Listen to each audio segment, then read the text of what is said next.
Quiero que abras tu Biblia ahí en Primera de Pedro.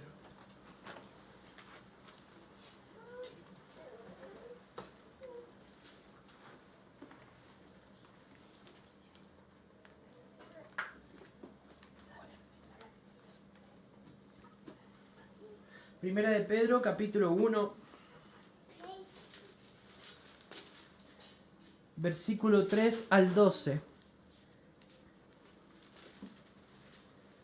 Dice que toda la alabanza sea para Dios. Lo voy a leer en otra versión, por si acaso. Que toda la alabanza sea para Dios, el Padre de nuestro Señor Jesucristo. Es por su gran misericordia que hemos nacido de nuevo, porque Dios levantó a Jesucristo de los muertos. Ahora vivimos con gran expectación y tenemos una herencia que no tiene precio. Una herencia que está reservada en el cielo para ustedes, pura y sin mancha, que no puede cambiar ni deteriorarse. Por la fe que tienen, Dios los protege con su poder hasta que reciban esta salvación, la cual está lista para ser revelada en el día final, a fin de que todos la vean. Así que alégrense de verdad. Les espera una alegría inmensa, aun cuando tengan que soportar muchas pruebas por un tiempo breve. Estas pruebas demostrarán que su fe es auténtica. Está siendo probada de la misma manera que el fuego prueba y purifica el oro, aunque la fe de ustedes es mucho más preciosa que el mismo oro. Entonces su fe, al permanecer firme en tantas pruebas, les traerá mucha alabanza, gloria y honra en el día que Jesucristo sea revelado a todo el mundo. Ustedes aman a Jesucristo a pesar de que nunca lo han visto. Aunque ahora no lo ven, confían en Él y se gozan con una alegría gloriosa e indescriptible. La recompensa por confiar en Él será la salvación de sus almas. Incluso los profetas quisieron saber más cuando profetizaron acerca de esta salvación inmerecida que estaba preparada para ustedes.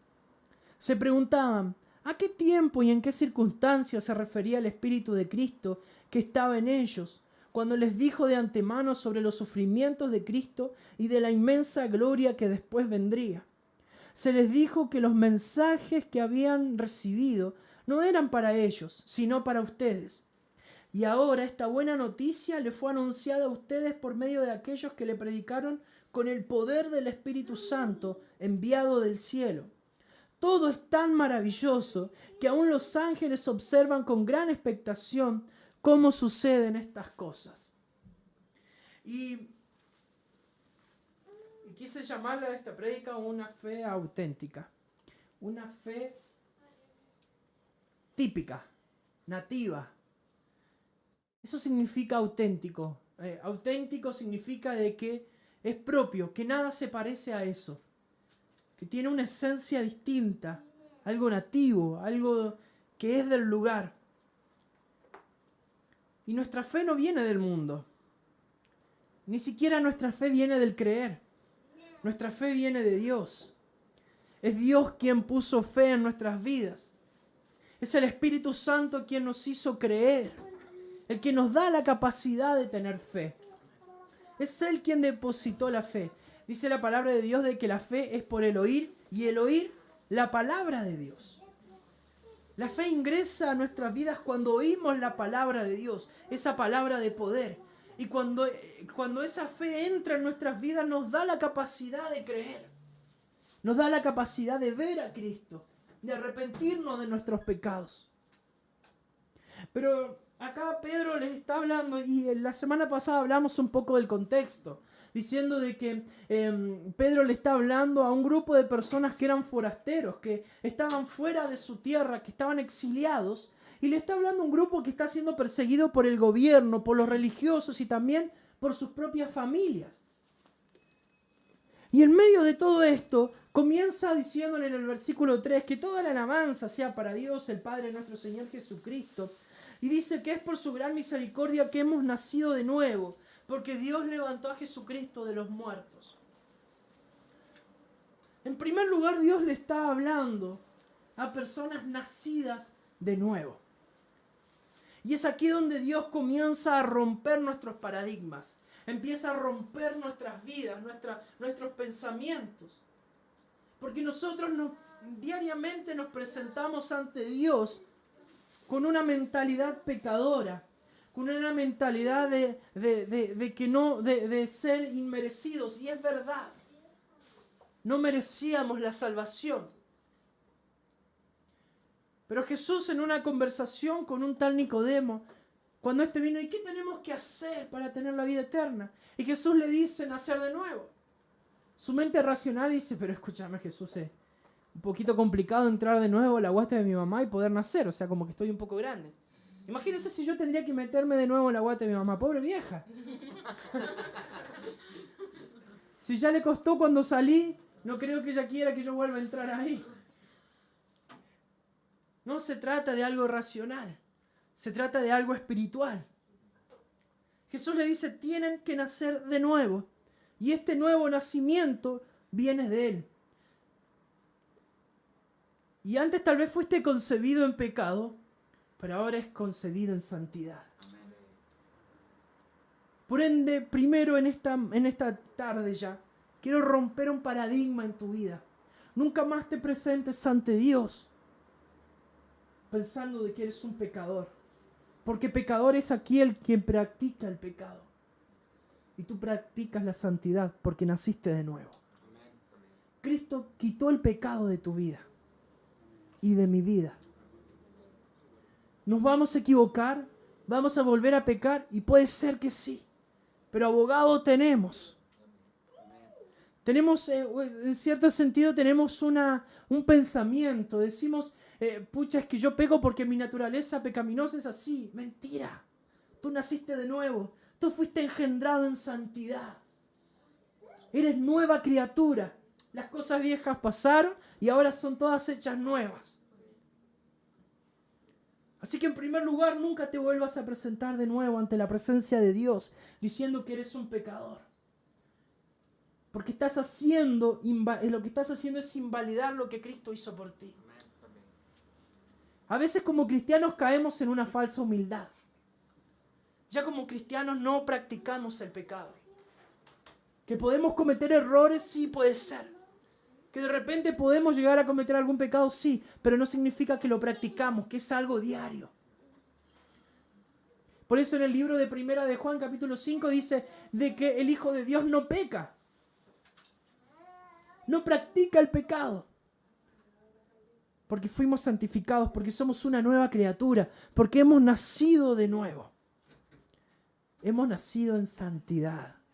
Ya la naturaleza pecaminosa no juega para nuestras vidas. Y hay una herencia. Dice, y tenemos una herencia que no tiene precio. Una herencia que está reservada en el cielo para ustedes, pura y sin mancha, que no puede cambiar ni deteriorarse. Pero ahora quiero hablarles de lleno acerca de la fe.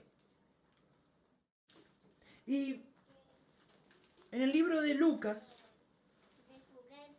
capítulo 22, versículo 31, y quiero entrar un poquito en contexto, por eso los llevo a este pasaje. Jesús le dice a Pedro, Simón, Simón, Satanás ha pedido zarandear a cada uno de ustedes como si fueran trigo. Eso dice en Lucas capítulo 22, versículo 31. Simón, Simón, Satanás ha pedido zarandear a cada uno de ustedes como si fueran trigo.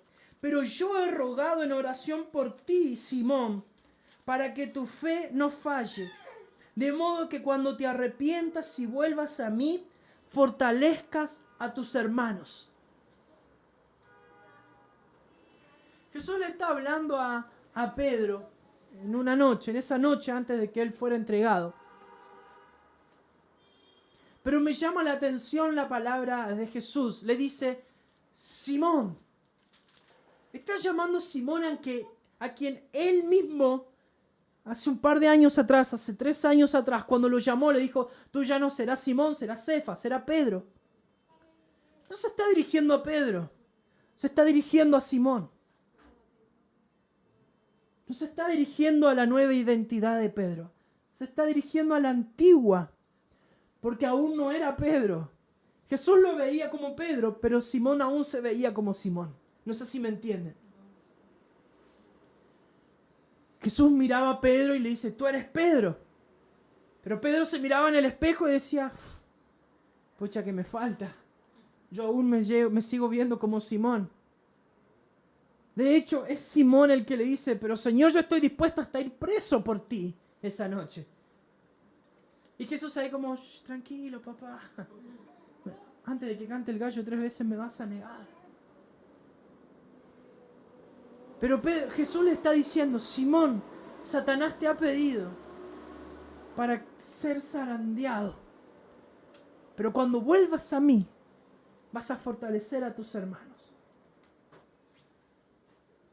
Pedro sabe lo que es tener una fe auténtica. Pedro sabe lo que es pasar por aflicción. Pedro sabe lo que es tener una mala semana. Pedro tiene muy en claro lo que es, o como yo he dicho alguna vez, lo que es andar con esa nube negra encima, que no pasa nada, que las cosas no se dan, que haga lo que haga, las cosas no se dan y no se dan. Entonces te presentás ante Dios y decís, Señor, por favor, aunque sea tirame un centro. No te pido que me patees el penal, tirame el centro aunque sea. Una, Señor. Pero hoy Jesús, en esa noche, Jesús se para y le dice, Simón. Y me encanta que le haya dicho Simón y no Pedro. Porque que le haya dicho Simón y que no le haya dicho Pedro, significaba una sola cosa. Estás en el límite. Estás a un paso de dejar de verte como Simón. Y Jesús es especialista, Dios es especialista en cambiar nombres. Aquel que se llamaba Abraham pasó a llamarse Abraham. Aquella que se llamaba Sarai pasó a llamarse Sara. Aquel que se llamaba Jacob pasó a llamarse Israel.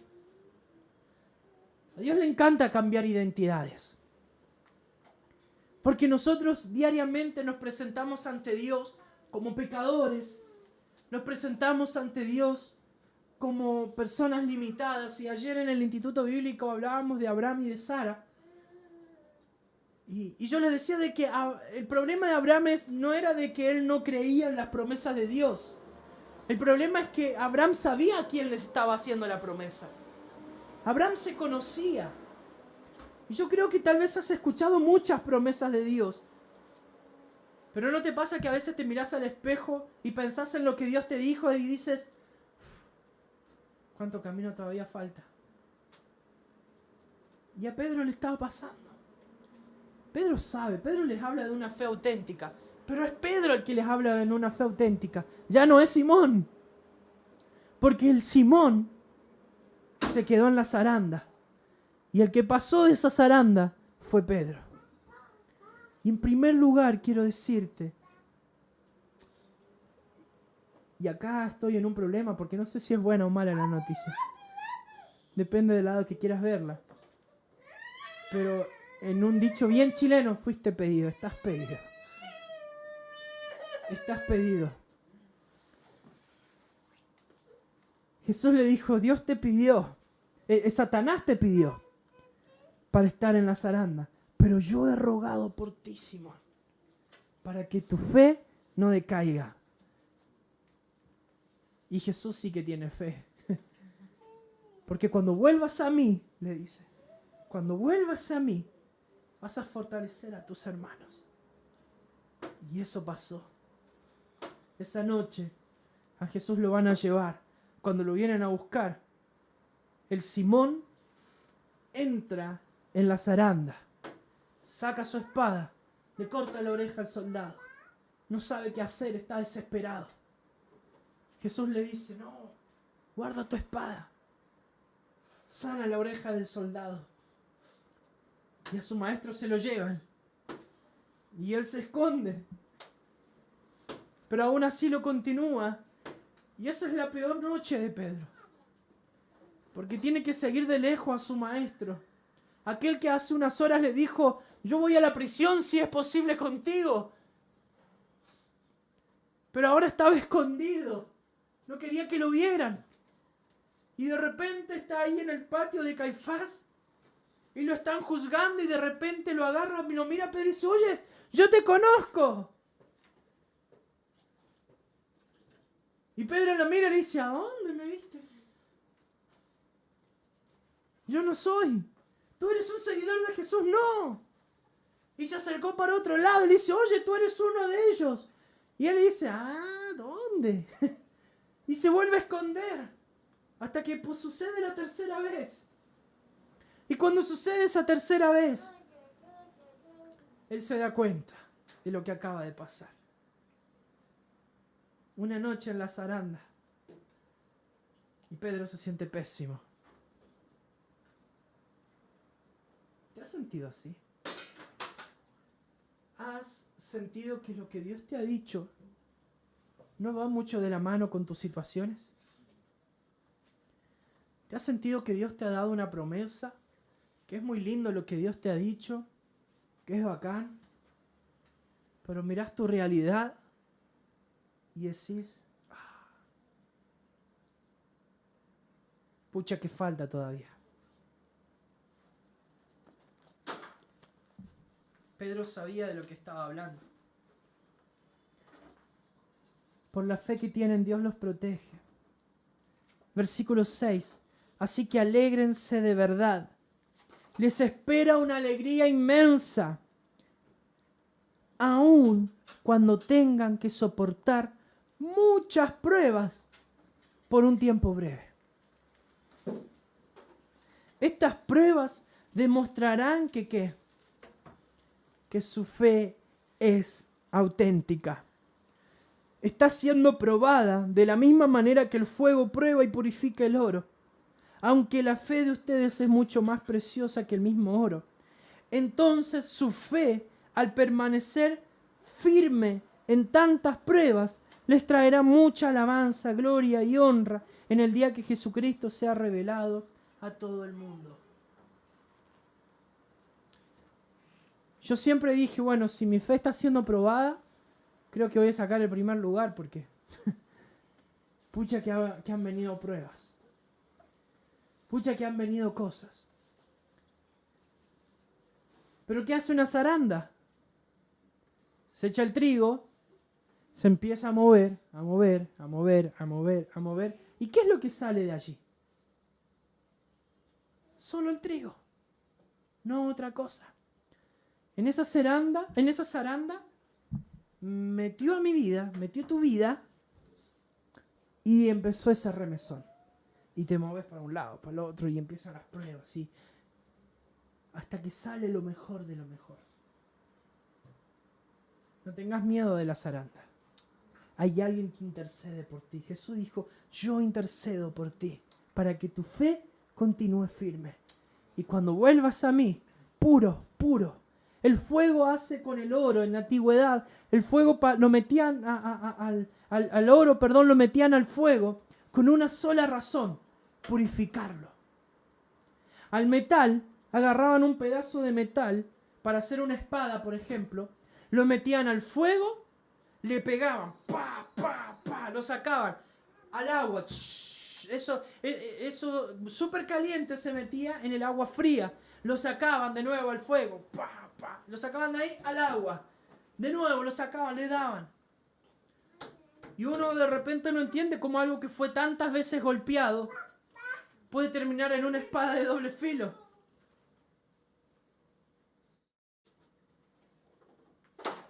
Mientras más veces seas golpeado, más filoso vas a ser. Mientras más tiempo pases en el fuego, más puro es el oro. Mientras más pruebas hayan, más auténtica va a ser tu fe. Solo depende en dónde fijes tus ojos. No trates de buscar la explicación a las cosas. No trates de buscarle razón a las cosas. Es Jesús quien me está purificando las cosas. Es Jesús quien te está purificando en este tiempo.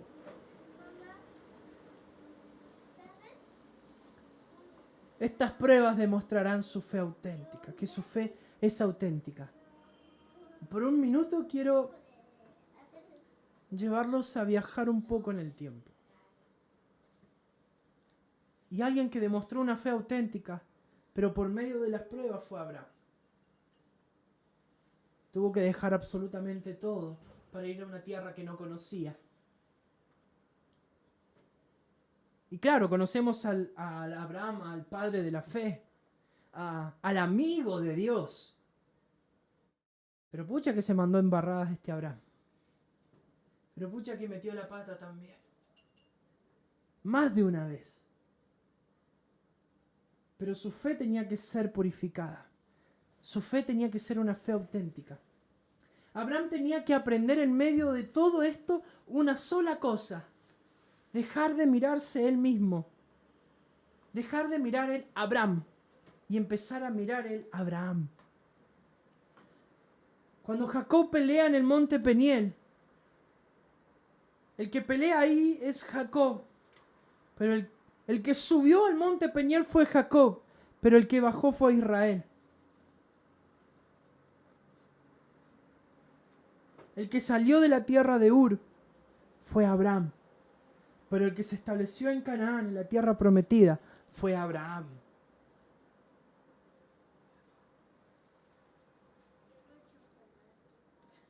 La que recibió la promesa de que iba a estar embarazada, aun cuando era estéril y ya estaba viejita, fue Sarai.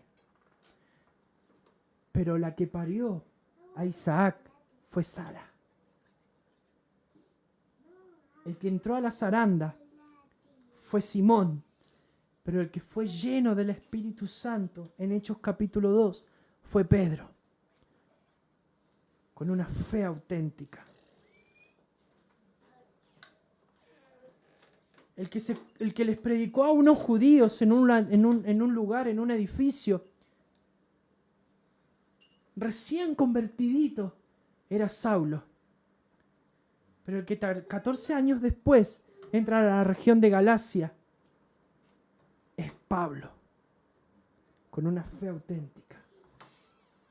Hay un tiempo donde es necesario pasar por esa zaranda. Y este ha sido tu tiempo. Cuando el Señor me hablaba acerca de esta palabra, el Señor me decía, vas a estar frente a personas que están en la zaranda. Pero ellos necesitan saber algo. Que hay alguien intercediendo por ellos.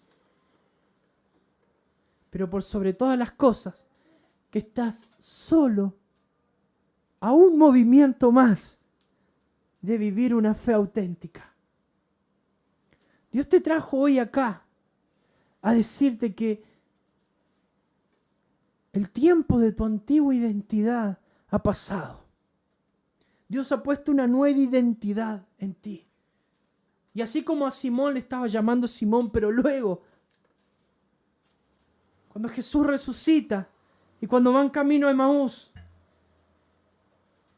llama a este que la última conversación que habían tenido entre los dos fue esta.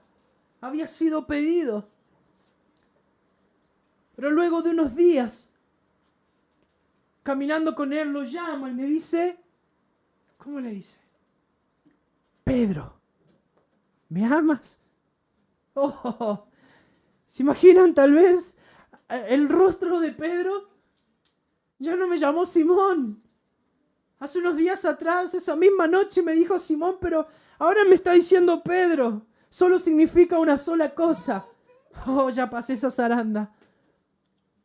Estoy listo para recibir la gloria, el poder, la persona del Espíritu Santo sobre mi vida. La persona del Espíritu Santo sobre tu vida. Es Él quien trae en este momento, en esta tarde, una fe auténtica. Tu vieja vida, tu antigua vida, esa herencia pecaminosa, esa antigua identidad, ya pasó. Ya está, ahora es tiempo y Dios te llama con una nueva identidad sobre tu vida. Tal vez esta semana o estos últimos días han sido días claves, han sido días de zarandeo, ha sido días de que te has movido demasiado, que has sentido que han pasado muchas cosas juntas, pero este es el momento donde Dios te dice, prueba superada. Este es el tiempo donde la gloria de Dios cae sobre tu vida de una manera sobrenatural, donde una nueva identidad se ha impregnado sobre tu vida, donde un nuevo comienzo arranca a partir de ahora. Algo nuevo Dios comienza a hacer contigo. Este es el tiempo del Espíritu Santo sobre tu vida, sobre tu familia, sobre tu economía, sobre tu contexto. Este es el tiempo del Espíritu Santo sobre ti.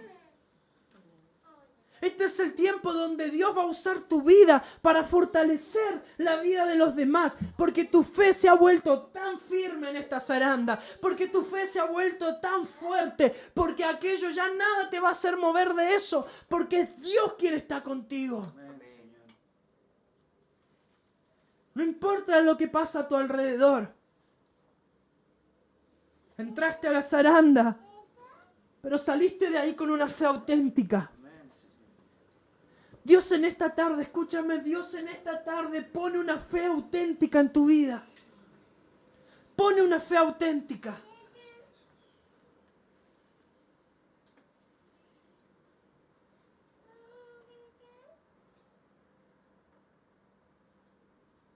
Entonces su fe, al permanecer firme en tantas pruebas, les traerá mucha alabanza, gloria y honra en el día que Jesucristo se ha revelado a todo el mundo. La fe que Dios está poniendo en ti, la fe con la cual Dios puso en tu vida, es una fe que trae firmeza de corazón. Dios afirma tu corazón en este tiempo. Y Dios hace sentir en mi corazón que hubo una decisión en tu vida. La decisión de seguirle. Como decíamos el domingo pasado, la decisión de ser forastero, de no arraigarse a la tierra, de someterse a la voluntad de Dios. Cuando Abraham sale de la tierra de Ur, dice de que pasó por diferentes cosas. Hasta llegó un momento que se tuvo que separar de Lot, de su sobrino. Entonces dice de que Lot decide elegir la tierra de Sodoma. Abraham se va a la tierra de Canaán, pero pasa hambre. Las cosas no están resultando tan bien y decide bajar a Egipto. Comete errores. Va a buscar provisión al lugar equivocado. Y capaz estuviste como Abraham en este tiempo, buscando provisión en un lugar equivocado. Tal vez tomaste la decisión de pasar por Egipto cuando Dios te dijo permanece. Tal vez estabas buscando en un lugar equivocado. Pero cuando Abraham sale de Egipto, sale de allí, se entera de que el rey de Elam había atacado a Sodoma y se había llevado a su sobrino cautivo. Entonces dice de que Abraham va, lucha contra el rey de Elam, lo vence, libera a Lot de allí. Y quiero que puedas ver algo conmigo ahí. Y con esto voy a ir terminando.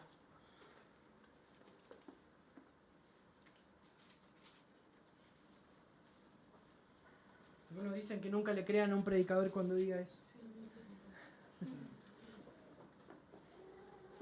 Quiero que puedas ver en Génesis capítulo 14. Dice de que Abraham lo que hace es liberar a Lot.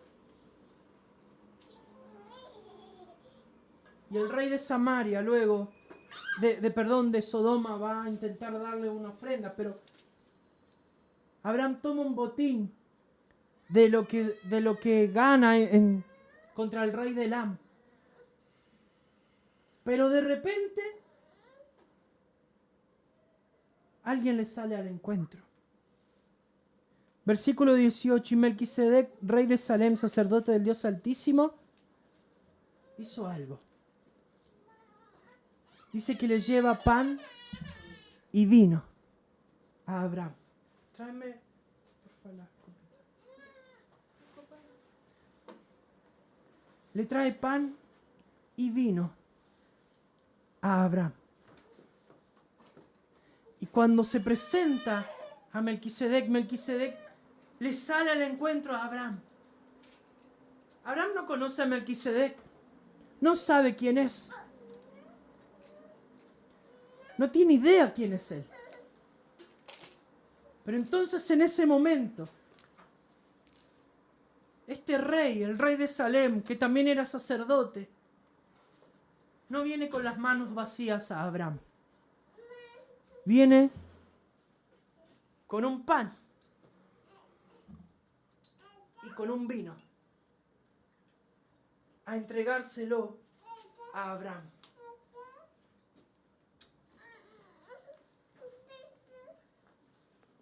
Y le dice Melquisedec a Abraham: bendito sea Abraham por Dios Altísimo, creador de los cielos y la tierra.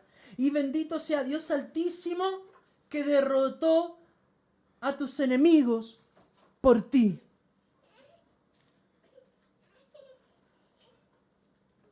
¿Cómo te sientes después de haber fallado a la promesa de Dios? ¿Cómo te sientes? ¿Cómo te sientes cuando Dios te dice permanece en un lugar? Pero el miedo a perecer en ese lugar hace que salgas de ahí y que te vayas a otro lugar. Al lugar incorrecto. Y te desvías de la bendición de Dios. Pero cuando Abraham sale de ahí y va a vencer al rey de Elam por salvar a su sobrino, Melquisedec viene y le trae pan y le trae vino. Yo quiero hacer algo. Cuando estábamos aquí adorando, el Señor ponía